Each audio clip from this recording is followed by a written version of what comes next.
I'm not saying that's 100% confirmed, but it more or less is, I think.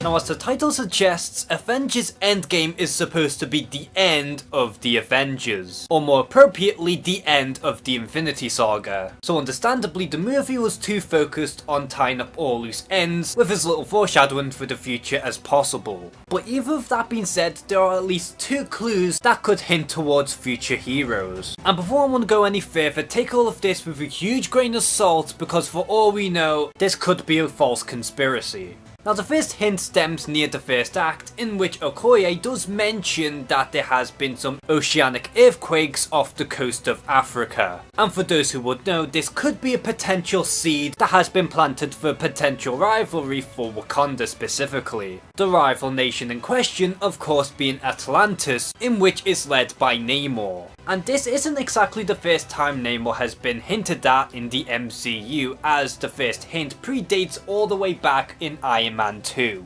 And this is rather interesting because for those who don't know, Namor's rights currently withstand in Universal, or at the very least they have the full rights to Namor's solo films, much in the same manner to how they do with the Hulk. And why this connection is very interesting to say the least is because we do know from the comics that both Wakanda and Atlantis share this rather grim history together. And it has been speculated for quite some time in that Namor could potentially be the villain for Black Panther 2, as kind of a loophole for them to use the character without necessarily giving him his own solo movie given the complications with Universal. Furthermore, during a recent podcast in Happy Sad Confused, both Anthony and Joe Russo did actually address this potential clue. Or more accurately, they were rather coy in that they were saying, well, maybe it could be, or maybe it's just some other earthquake. And regardless on whether this is a direct confirmation or not, I do feel like the door is open for a potential Namor introduction. But this isn't the only potential clue for the future, because during the second act of Endgame, when both